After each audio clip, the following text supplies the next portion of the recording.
अरुणाचल प्रदेश की एक महिला ने चीन के एयरपोर्ट पर अफसरों पर बेवजह परेशान करने का आरोप लगाया है। फिलहाल ब्रिटेन में रह रही प्रेमा वांगजोम थोंगडोक जापान जा रही थी। इस दौरान शंघाई एयरपोर्ट पर चीनी इमिग्रेशन अफसरों ने उन्हें रोक लिया। वांगजो को घंटों हिरासत में रखकर पूछताछ की गई। दरअसल महिला के पासपोर्ट में जन्म स्थान अरुणाचल प्रदेश लिखा हुआ था। इसी बात पर चीनी अफसरों ने उनके साथ बहस की। यह कहा कि अरुणाचल प्रदेश चीन का हिस्सा है, भारत का नहीं। और इस पर हमने बात की विदेश मामलों के जानकार संजीव श्रीवास्तव से। आइए जानते हैं कि उनका इस पर क्या कुछ कहना है। सर, जिस तरीके से चाइना एयरपोर्ट पर भारतीय महिला के साथ सलूक किया गया और कहा गया कि अरुणाचल को लेकर के वो हमारा हिस्सा है, तो ऐसे बयान को चीन की इस ताज़ा एक्शन हेलो जी चीन के ताज़ा एक्शन को कैसे देखते हैं आप? भारतीय महिला के साथ जो कुछ किया है उसने। चाइना के द्वारा भारत के अरुणाचल प्रदेश प्रांत की निवासी और भारतीय जो पासपोर्ट को कैरी कर रही भारतीय नागरिक पेमा थांगडोक जो कि लंदन से जापान की यात्रा कर रही थी और वो शंघाई के एयरपोर्ट पे उनका ट्रांजिट था और वहां पर उनके साथ चाइना के जो आव्रजन अधिकारियों के द्वारा जिस तरीके का व्यवहार किया गया है वो पूरी तरीके से अनएक्सेप्टेबल है, निंदनीय है। और उनके एयरपोर्ट पर 18 घंटे तक डिटेन करके रखा गया और उनके द्वारा जब शंघाई के जो भारत का जो काउंसलेट है उससे संपर्क किसी तरीके से वो जब कर पाई और जब भारत के काउंसलेट के अधिकारियों ने अपना इंटरवेंशन किया और इस पूरे पेमा थांगडोक को निकालने की जो कोशिश की और वो कोशिश सफल अवश्य हुई, लेकिन जिस तरीके से पेमा थांगडोक को ये कहा गया कि वो भारतीय पासपोर्ट रखने की अधिकारी नहीं है क्योंकि अरुणाचल प्रदेश का जो क्षेत्र है वो चाइनीज टेरिटरी है और वो जाहिर है कि चाइना की जो false territorial claim Arunachal Pradesh को लेकर के रहती हैं जिसमें कि वो पूरे अरुणाचल प्रदेश को सदर्न तिब्बत कहता है। जाहिर है कि ये जो चाइना के द्वारा व्यवहार किया गया वो निंदनीय था, वो अनएक्सेप्टेबल था और भारत के सरकार के द्वारा भारत के विदेश मंत्रालय के द्वारा इस पूरे विषय पर एक डिमार्च, एक डिप्लोमेटिक प्रोटेस्ट नोट कराया गया और ये जो प्रोटेस्ट था ये जो चाइना की जो नई दिल्ली में एम्बेसी है वहां पर भी किया गया और जो बीजिंग में जो चाइना के विदेश मंत्रालय के स्तर पर भी ये जो स्ट्रांग प्रोटेस्ट भारत ने दर्ज कराया और भारत ने ये बात स्पष्ट रूप से चाइना को एक बार फिर से बता दी है कि अरुणाचल प्रदेश भारत का अभिन्न अंग है और इनडिस्प्यूटेबली किसी तरीके का इस पे कोई विवाद या शंका और संशय नहीं होना चाहिए कि अरुणाचल प्रदेश भारत का अभिन्न भाग था, है और रहेगा। और इसमें यदि चाइना के द्वारा भारत के अरुणाचल प्रदेश के संदर्भ में इस तरीके की टिप्पणियां या व्यवहार किया जाता है तो जाहिर है कि ये भारत और चाइना के बीच में जो हाल के समय में संबंधों में जो सुधार हो रहा है उस पर बहुत ही नकारात्मक असर डाल सकता है। लेकिन एक बात स्पष्ट रूप से इस पूरी घटना से दिखती है जो कि पेमा थांगडोक के साथ घटित हुई कि चाइना का जो एक विस्तारवादी, उपनिवेशवादी, आधिपत्यवादी और अवसरवादी जो चरित्र है वो एक बार फिर से उजागर हुआ है। और इस तरीके का जो चाइना का जो चरित्र है जिसमें कि वो डिसेप्शन यानी धोखे का सहारा लेते हुए वो अपने फॉल्स टेरिटोरियल क्लेम्स को हासिल करने की कोशिश करता है, इस बात को भारत को अच्छी तरीके से समझना होगा। और अच्छी बात यह है कि आज का ये जो नया भारत प्राइम मिनिस्टर श्री नरेंद्र मोदी के नेतृत्व का है वो चाइना के इस नकारात्मक चरित्र को और चाइना के इस विस्तारवादी उपनिवेशवादी चरित्र को अच्छी तरह से समझता है। इसी वजह से इस बात की नितांत आवश्यकता है, इस बात से एक बार फिर से एक लेसन लेने की भी आवश्यकता है कि चाइना के साथ हम बातचीत तो अवश्य कर सकते हैं, अपने संबंधों के सामान्यीकरण की दिशा में अवश्य आगे बढ़ सकते हैं और ये प्रयास किए जाने चाहिए। चाइना के फेस वैल्यू पर बिल्कुल भी भरोसा नहीं किया जा सकता और चाइना का जो नकारात्मक चरित्र है, जिसमें कि जाहिर है कि विस्तारवाद, उपनिवेशवाद, अवसरवाद, आधिपत्यवाद, वो यथावत कायम है और चाइना का मुकाबला और चाइना के साथ संबंधों का जो मैनेजमेंट है वो पोजीशन ऑफ स्ट्रेंथ के साथ ही किया जा सकता है। चाइना के इस चरित्र को आज का ये जो नया भारत है वो समझते हुए जाहिर है कि जब कभी भी चाइना ने ऐसी कोई गतिविधि अंजाम दी है, चाहे वो बॉर्डर के एरियाज के इनकर्जन की स्थितियां जब चाइना क्रिएट करता है, चाहे वो 2017 का डोकलाम रहा हो या गलवान 2020 में हुआ, और ये जो इस तरीके के समय समय पर छिटपुट इस तरीके की जो घटनाएं और गतिविधियां चाइना करता है, उसका जो रिस्पांस है वो भारत, आज का जो नया भारत है, बहुत ही स्ट्रांग तरीके से देता है। और इस पूरी घटना के संदर्भ में बहुत ही स्ट्रांग जो डिमांड्स है वो नोट कराया गया है और चाइना को ये बता दिया गया है कि इस संदर्भ में किसी भी तरीके की कोई टिप्पणी और कोई भी इस तरीके का व्यवहार भारत को अनएक्सेप्टेबल होगा। और पेमा ठांगडोक को जाहिर है कि भारत के अधिकारियों के द्वारा ही और संघाई के जो भारत का जो काउंसलेट है उनके इंटरवेंशन के द्वारा ही उनको सेफ तरीके से उस डिटेंशन से रिलीज करा लिया गया है। लेकिन भारत ने इसका एक गहरा संज्ञान लिया है इस पूरी घटना का और प्रोटेस्ट दर्ज कराया है। तो ये जो पूरी घटना है वो चाइना के नकारात्मक चरित्र को, डिसेप्टिव उसका जो चरित्र है उसको फिर से उजागर करती है और जाहिर है कि चाइना को लेकर के हमें सतर्क रहना होगा। चाइना के साथ हाल के समय में संबंधों में सुधार अवश्य हुआ है। जब पिछले वर्ष भारत के प्रधानमंत्री श्री नरेंद्र मोदी और चाइना के राष्ट्रपति शी जिनपिंग रसिया कजान में जब उन्होंने मुलाकात की थी, और उसके एक दिन पहले भी हमने देखा था कि डेमचौक और देपसोंग में जो डिसएंगेजमेंट को लेकर के चाइना सहमत हो गया था। तो चाइना जब कभी भी ऐसी कोई सहमतियां दिखाता है, जब कभी भी वो कोई झुकने पर मजबूर होता है, तो उसके पीछे अनेक जो फैक्टर्स होते हैं जो कि उसको ऐसा करने पर मजबूर करते हैं। वर्तमान समय में चाइना का यूनाइटेड स्टेट्स ऑफ अमेरिका से भी एक गहरा तनाव है। अमेरिका के राष्ट्रपति डोनाल्ड ट्रंप की जो बहुत ही आक्रामक टैरिफ पॉलिसी की वजह से भी चाइना बहुत अंडर प्रेशर था। चाइना की जो इकोनॉमी है वो भी अच्छा परफॉर्म नहीं कर रही है, उसकी वजह से भी चाइना भारत के साथ संबंधों को सामान्य करने की दिशा में आगे बढ़ने पर मजबूर हुआ। तो कई ऐसे कंपल्सन्स रहे हैं, चाहे वो डोमेस्टिक वीक इकोनॉमिक कंडीशन के कंपल्सन्स हो या अमेरिका के द्वारा जो बहुत ही आक्रामक चाइना की जो पॉलिसी डोनाल्ड ट्रंप अपना रहे थे उसके कंपल्सन्स हो, उसकी वजह से चाइना जरूर भारत के साथ अपने संबंधों को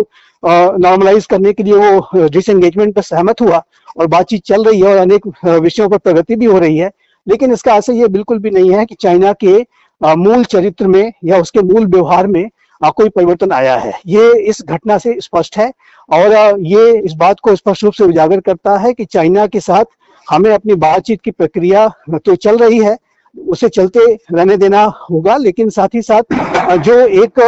चाइना का जो चरित्र है उसको हमें हमेशा ध्यान में रखना होगा और चाइना के फेस वैल्यू पर बिल्कुल भी भरोसा न करते हुए चाइना के द्वारा जो concrete steps on the ground लिए जाते हैं उसी के आधार पर अगले कदम उठाने होंगे। चाहे वो बॉर्डर एरियाज के इश्यूज हों, चाहे वो डिप्लोमेटिक इश्यूज हों, चाहे वो किसी भी आर्थिक क्षेत्र में कोई भी इशू आवे, हर जगह भारत को अपनी जो एक पोजीशन ऑफ स्ट्रेंथ को मजबूत बना करके चलना होगा। चाइना यदि कोई नकारात्मक व्यवहार दिखाता है, कोई डिसेप्टिव व्यवहार दिखाता है, तो उसके खिलाफ एक स्ट्रांग प्रोटेस्ट दर्ज कराते रहना होगा और इसी तरीके से शक्ति की भाषा के साथ चाइना से डील किया जा सकता है। चाइना सिर्फ शक्ति की भाषा समझता है और position of strength, defence posture और एक संकल्पबद्ध तरीके से अपना डिप्लोमेटिक पोजीशनिंग करनी होगी और तभी चाइना के साथ संबंधों को बेहतर मैनेज किया जा सकता है। अंत में मैं इतना ही कहना चाहता हूं कि चाइना एक ऐसा राष्ट्र है कि जो कि शक्ति की भाषा समझता है। शक्ति के सामने ये जो राष्ट्र है, चाइना नामक जो राष्ट्र है, वो सिर झुकाता है, लेकिन कमजोरियों को एक्सप्लॉइट करने से चाइना नहीं चूकता। उसकी जो रणनीतिक थिंकिंग में डिसेप्शन यानी धोखा देना भी उसका इंटीग्रल पार्ट है और वो विस्तारवादी, उपनिवेशवादी, अवसरवादी, आधिपत्यवादी तो है ही। तो ऐसे में आज का ये जो नया भारत है इस चाइना के चरित्र को जानता है और इसी संदर्भ और इस वजह से इस पूरी घटना को लेकर के गहरा प्रोटेस्ट दर्ज कराया गया है और मेरा ऐसा मानना है कि चाइना भविष्य में अगर इस तरीके का कोई बिहेवियर रिपीट करता है तो इसके और भी गहरे जो कॉन्सिक्वेंसेस हैं वो भारत और चाइना के के संबंधों के संदर्भ में नकारात्मक रूप से सामने आ सकते हैं। ये जो नॉर्मलाइजेशन की जो प्रक्रिया चल रही है उसके ऊपर भी इसका इस तरीके के व्यवहार का बहुत नकारात्मक असर पड़ सकता है और इसका जो खामियाजा है जाहिर है कि उस चाइना को भुगतना पड़ेगा। इस नए भारत को इस तरीके का चाइना का जो बिहेवियर है वो एक्सेप्टेबल नहीं है और जब कभी भी चाइना ऐसी गतिविधियां करेगा तो इस बार भी और भविष्य में भी जो प्रोटेस्ट है, स्ट्रांग प्रोटेस्ट है, वो दर्ज कराया जाएगा। ये बात बिल्कुल स्पष्ट है। एक सर सवाल और कि क्योंकि यूएस हाई टैरिफ लगने के बाद जिस तरीके से भारत ने एक अप्रोच अपनाया था कि हम वेस्ट की तरफ मुड़े, रसिया एक तरीके से चाइना के साथ भी उसने एक नॉर्मलसी को लेकर रास्ते खोले थे। तो लेकिन चीन के इस एक्शन के बाद अब इंडिया का क्या रिएक्शन होगा? देखिए, भारत का रिएक्शन ऑलरेडी सामने आया है। जैसा कि मैंने कहा कि हमने एक डिमार्च, एक स्ट्रांग डिप्लोमेटिक प्रोटेस्ट दर्ज कराया है नई दिल्ली में भी और बीजिंग में भी। जो चाइना के जो यहाँ पे एम्बेसी है, जो वहाँ का उनका विदेश मंत्रालय है, जाहिर है कि वहाँ पर इस पूरी घटना को लेकर के हमने ये स्पष्ट रूप से कहा है, उनसे बताया है कि अरुणाचल प्रदेश भारत का अभिन्न हिस्सा था, है और रहेगा इनडिस्प्यूटेबली। इसके ऊपर कोई विवाद नहीं खड़ा किया जा सकता। और यदि चाइना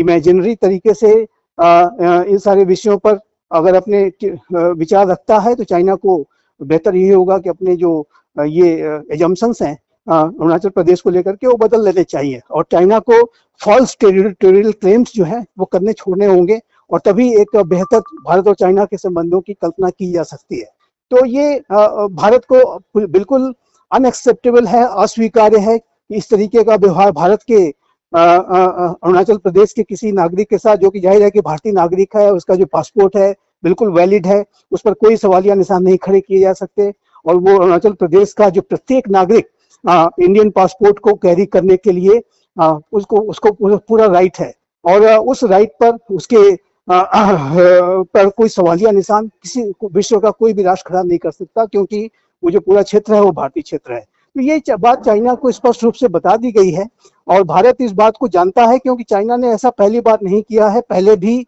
चाइना इस तरीके की गतिविधियां अरुणाचल प्रदेश के संदर्भ में करता रहा है। हमने ये भी देखा है कि कई बार हमारे प्रधानमंत्री हो, राष्ट्रपति हो, अनेक मंत्री हो, जब कभी भी चाइना अरुणाचल की विजिट करते हैं, जबकि वो अपनी टेरिटरी में है और अपने राष्ट्र के अंदर उनका वो ट्रेवल कर रहे हैं, लेकिन चाइना की तरफ से बयान आया करते थे कि वो भारत के नेताओं की विजिट का भी विरोध करता था इस आधार पे कि वो चाइना की टेरिटरी है। तो इस तरीके का जो बिहेवियर है वो पूरी तरीके से भारत को अनएक्सेप्टेबल पहले भी रहा है, आज भी है। लेकिन हाल के समय में भारत और चाइना के संबंधों में जो सुधार की प्रक्रिया चल रही थी और ये जो संबंध भारत और चाइना के हैं वो 1962 के युद्ध के बाद, गलवान की हिंसा के बाद वो के समय की वजह से सबसे निचले स्तर पर जो पहुंच गए थे, उसमें एक सुधार आने की प्रक्रिया शुरू हुई थी। और वो जो प्रक्रिया तभी शुरू हुई थी जब भारत के प्रधानमंत्री श्री नरेंद्र मोदी चाइना के राष्ट्रपति शी जिनपिंग से पिछले वर्ष के अंत में रशिया कजान में उनकी जो मुलाकात हुई और उसके एक दिन पहले हमने देखा कि ये भी अनाउंसमेंट किया गया कि जो देप्सांग प्लेन्स और डेमचौक में जो इंकर्जन की जो स्थितियां बनी हुई थी उसको चाइना अब नॉर्मलाइज करने के लिए और पूरी डिसएंगेजमेंट को करने के लिए वो तैयार हो गया है। तो जब चाइना डिसएंगेजमेंट जो देप्सांग और डेमचौक प्लेन्स में करने के लिए तैयार हुआ, उसके बाद ही भारत के प्रधानमंत्री श्री नरेंद्र मोदी चाइना के राष्ट्रपति शी जिनपिंग से रशिया कजान में मिलने के लिए तैयार हुए। तो भारत का जो स्टैंड रहा है चाइना के व्यवहार के प्रति वो बहुत ही स्पष्ट है कि चाइना के समक्ष हम बिल्कुल भी नहीं झुके हैं। चाहे वो 2017 का डोकलाम का विवाद हो, जिसमें कि 73 देश का जो एक eyeball to eyeball confrontation एक बना रहा और भारत की सेनाएं डोकलाम को के क्षेत्र में पूरी तरह से डटी रही। और जब चाइना ने डोकलाम में रोड कंस्ट्रक्शन की एक्टिविटीज को बंद किया, उसके बाद ही भारत के प्रधानमंत्री जो उस समय की एससीओ की समिट बीजिंग में होने वाले थे उसमें उन्होंने जाने के लिए अपनी क्लैरिटी दी। भारत की सरकार ने क्लैरिटी दी। इस बात की संभावना भी बन रही थी यदि चाइना ने डोकलाम का इंकर्जन, जो डोकलाम की जो स्टैंड ऑफ की जो सिचुएशन है वो अगर उसने रिजॉल्व नहीं की होती और स्टैंड ऑफ अगर बना रहता तो संभव है कि भारत के प्रधानमंत्री एससीओ की समिट में अपनी शिरकत नहीं करते। तो ये जो चाइना के ऊपर भारत के द्वारा लगातार एक दबाव बना करके रखा गया है। गलवान में भी जो वहां पर घटना हुई उसमें भारत के सैनिकों ने एक जबरदस्त तरीके से मुकाबला किया। 20 हमारे अधिकारियों, सेना के अधिकारियों और सैनिकों ने अपनी शहादत दी और चाइना को के सैनिकों को भी बड़ी क्षति उठानी पड़ी। जाहिर है कि भारत का जो रिस्पांस था बहुत ही रोबस्ट था और उसके बाद भी आप देखिए तो वर्षों तक ये जो इंकर्जन की जो स्थितियां जो चाइना ने खड़ी की, कुछ क्षेत्रों में तो उसने उसको रिजॉल्व कर लिया, गलवान और पैगांग सो, गोगरा हॉट स्प्रिंग में, लेकिन देप्सोंग और दमचौक का जो सिचुएशन थी उसको चाइना ने रिजॉल्व नहीं किया था। और भारत ने बहुत स्पष्ट कर दिया था कि जब तक सभी क्षेत्रों में आप डिसएंगेजमेंट को नहीं करेंगे जो और अप्रैल 2020 का जो स्टेटस को है जब तक उसकी बहाली नहीं होगी तब तक कोई बात आगे नहीं हो सकती, ये संबंध नॉर्मलाइज नहीं हो सकते। और भारत ने यह भी स्पष्ट किया था कि सीमा विवाद और आर्थिक संबंध अलग अलग पैमानों पर नहीं तोले जा सकते। यदि आपको भारत से आर्थिक संबंध बेहतर बनाने हैं तो आपको भारतीय सीमाओं का सम्मान करना होगा। तो ये भारत का जो बहुत ही रोबस्ट और शक्तिशाली संकल्पबद्ध जो अप्रोच चाइना के साथ हमने दिखाया, उसी का परिणाम था कि चाइना झुकने पर मजबूर हुआ। डोकलाम में भी उसे झुकना पड़ा। गलवान के बाद जो वर्षों तक एक इंकर्जन की स्थितियां रही उसमें भी चाइना को पीछे हटना पड़ा। और इस पूरी जो ये घटना हुई है, एक जाहिर है कि एक डिप्लोमेटिक राव इसमें की स्थिति बनी है और इसमें भी भारत ने बहुत ही स्ट्रांग रिस्पांस दिया है। तो भारत चाइना के चरित्र को जानता है, लेकिन एक बात मैं अवश्य कहना चाहता हूं कि इस चाइना के चरित्र को ध्यान में रखते हुए भारत को लगातार अपनी पोजीशन ऑफ स्ट्रेंथ को, अपने डिफेंस पास्चर को मजबूत बनाते रहना होगा। भारत को अपने मिलिट्री के जो डिप्लॉयमेंट्स हैं उसको इंडिया चाइना बॉर्डर एरियाज पर बहुत ही स्ट्रांग रखना होगा। साथ ही साथ भारत के जो बॉर्डर एरियाज के जो इंफ्रास्ट्रक्चर डेवलपमेंट प्रोग्राम जितने चल रहे हैं उनको तेज गति से आगे बढ़ाते रहना होगा, जो कि आगे बढ़ रहे हैं। बॉर्डर रोड ऑर्गेनाइजेशन ने बहुत ही शानदार कार्य किया है और लगातार जो हमारा जो बॉर्डर एरियाज का जो इंफ्रास्ट्रक्चर डेवलपमेंट प्रोग्राम है वो टाइम बाउंड मैनर में कंप्लीट हो रहा है और उससे भी हमारी पोजीशन ऑफ स्ट्रेंथ चाइना के विरुद्ध पैदा हो रही है। और किसी भी युद्ध और कंटिजेंसी की स्थिति में अपने ट्रूप्स का जो मोबिलाइजेशन है हम क्विक तरीके से कर सकते हैं और किसी भी सिचुएशन को तुरंत ही रिस्पॉन्ड कर सकते हैं। और साथ ही साथ भारत का जो इंटरनेशनल कोलैबोरेशन है, चाहे वो क्वाड का इनिशिएटिव हो, चाहे वो अन्य जो आसियान के देशों के साथ संबंध बेहतर बना करके हो, और चाइना के विरुद्ध जो लोकतांत्रिक राष्ट्रों की लामबंदी चल रही है उसमें भारत भी जाहिर है कि शामिल है। तो भारत सभी तरीके से अपनी पोजीशन ऑफ स्ट्रेंथ को चाइना के विरुद्ध सशक्त और मजबूत बना रहा है। और चाइना से के विस्तारवादी चरित्र से प्रभावित जितने भी अन्य राष्ट्र हैं, चाहे वो ताइवान हो, चाहे वो क्वाड के राष्ट्र हो, United states of America, Japan, Australia, और उसके अलावा भी अन्य जो राष्ट्र हैं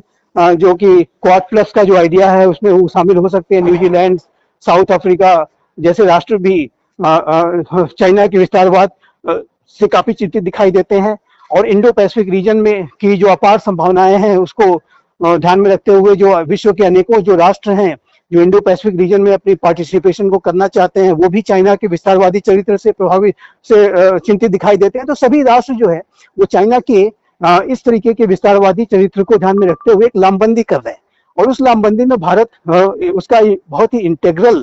पार्ट है, क्योंकि पूरे इंडो पैसिफिक रीजन में भारत सबसे महत्वपूर्ण लोकतांत्रिक राष्ट्र है। और भारत तो पूरे विश्व का सबसे बड़ा लोकतांत्रिक राष्ट्र है, लेकिन इंडो पैसिफिक रीजन में चाइना का पड़ोसी होने के नाते भारत की जो रणनीतिक जो पोजीशनिंग है वो पूरे विश्व के लिए बहुत महत्वपूर्ण हो जाती है। यदि पूरे विश्व को चाइना के ऊपर लगाम लगानी है तो उसमें भारत का सभी को सहयोग लेना होगा और भारत सभी के साथ सहयोग कर भी रहा है। तो ये जो चाइना के द्वारा जो भी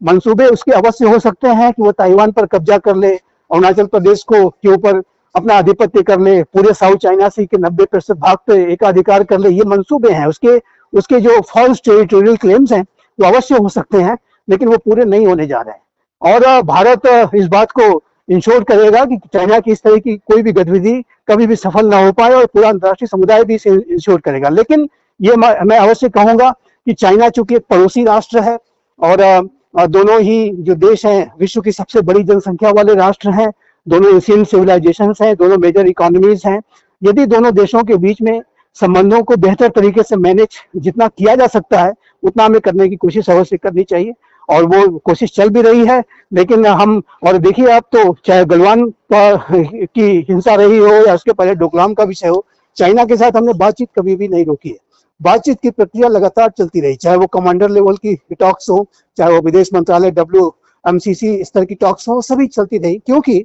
भारत की सरकार और पूरा एस्टेब्लिशमेंट इस बात को जानता है कि जो मेजर पावर्स होती हैं और न्यूक्लियर पावर्स जो हैं, चाइना और भारत दोनों न्यूक्लियर पावर्स भी हैं, जो बड़ी महाशक्तियां हैं, उनके बीच में एक स्ट्रेटेजिक कम्युनिकेशन हमेशा बने रहना चाहिए, चाहे किसी पक्ष का कैसा भी चरित्र क्यों ना हो, व्यवहार क्यों ना हो। तो भारत एक मैच्योर तरीके से चाइना के साथ डील कर रहा है, और भारत एक संकल्पबद्ध तरीके से भी चाइना के साथ डील कर रहा है, और चाइना के नकारात्मक चरित्र से भारत पूरी तरीके से वाकिफ है। और इसको ध्यान में रखते हुए भारत चाइना के साथ लगातार अपनी position of strength, defence posture को मेंटेन कर रहा है। और चाइना का जो ये चैलेंज है, चाइना का जो विस्तारवाद का, उपनिवेशवाद का, आधिपत्यवाद और अवसरवाद का जो चैलेंज है, वो मेरा मानना है कि लॉन्ग टर्म का चैलेंज है। और ये चाइना का जो व्यवहार है आने वाले लंबे समय तक हमें दिखेगा। जब तक वहाँ की चाइना में एक चाइनीज कम्युनिस्ट शासन जब तक रहेगा, तब तक इस तरीके का व्यवहार चाइना दिखाता रहेगा। तो हमें न सिर्फ शॉर्ट टर्म, न सिर्फ मीडियम टर्म, लेकिन लॉन्ग टर्म को भी लेकर के चलने की जरूरत है। और मेरा ऐसा मानना है कि हमें अपनी जो कम्प्रेहेंसिव नेशनल पावर है उसको भी लगातार विकसित करना होगा। और जैसे जैसे भारत विकसित भारत की तरफ बढ़ेगा और शक्तिशाली और मजबूत बनेगा, वैसे वैसे चाइना जैसे जो राष्ट्र हैं वो डिटर्ड होंगे, और भारत की जो आंतरिक शक्ति, भारत का जो बढ़ता हुआ कद और प्रभाव, वो चाइना जैसे जो राष्ट्र हैं, नकारात्मक सोच रखने वाले जो राष्ट्र हैं, उनको डिटर करने का भी कार्य करेगा। तो एक अंत में मैं अवश्य इस बात को कहना चाहता हूँ कि भारत के प्रधानमंत्री श्री नरेंद्र मोदी का जो विकसित भारत को बनाने का जो विजन है, वो सिर्फ एक विजन मात्र ही नहीं है, ये भारत की एक रणनीतिक आवश्यकता भी है। और भारत को यदि आने वाले समय में चाइना और पाकिस्तान जैसे एडवर्सरीज के साथ अपने संबंधों को मैनेज करना है, और भारत के से विश्व की जो अपेक्षाएं बढ़ रही हैं पूरे विश्व में, यदि उन अपेक्षाओं पर खरा उतरना है, पूरा करना है, जो कि हम अवश्य करेंगे, और विश्व में शांति, सुरक्षा, स्थिरता, संपन्नता के लिए भारत का एक बहुत बड़ा योगदान भविष्य में होगा। तो यदि उन सारे भूमिकाओं को भारत को अच्छी तरह से निभाना है, तो हमें अपने आप को आंतरिक रूप से और अधिक मजबूत करना होगा। हमें अपनी कम्प्रेहेंसिव नेशनल पावर को तेज गति से लगातार विकसित करते रहना होगा, और विकसित भारत के लक्ष्य पर सभी को, जिसमें कि मैं कहता हूं कि सिर्फ सरकार की जिम्मेदारी नहीं बनती, बल्कि विपक्षी दलों की भी और भारत के प्रत्येक नागरिक की जिम्मेदारी है, विश्व भर में फैले हुए जो भारतीय इंडियन डायस्पोरा, उन सभी की जिम्मेदारी है कि वो भारत को विकसित भारत बनाने के लिए अपना पूरा योगदान, समर्थन और सहयोग दें, अपना हार्डवर्क करें। और जैसे जैसे भारत विकसित भारत की तरफ बढ़ेगा, बनने की तरफ, वैसे वैसे चाइना और पाकिस्तान जैसे जो एडवर्सरीज हैं, या आने वाली जो भी चुनौतियां हैं, उसका भारत मुकाबला कर सकता है, और भारत विश्व में अपना जो एक डिजर्विंग प्लेस है और एक सकारात्मक जो भूमिका है विश्व शांति, सुरक्षा, स्थिरता, संपन्नता को स्थापित करने की, वो भी भारत पूरा कर पाएगा। तो मेरा ऐसा मानना है और विश्वास है कि हम विकसित भारत को बनाने का जो लक्ष्य हासिल करेंगे, और इस दिशा में और उस दिशा में जैसे जैसे बढ़ेंगे, वैसे वैसे जो भारत की जो पॉस्चरिंग है, जो भारत का जो डिप्लोमेटिक जो बिहेवियर है, वो भी और अधिक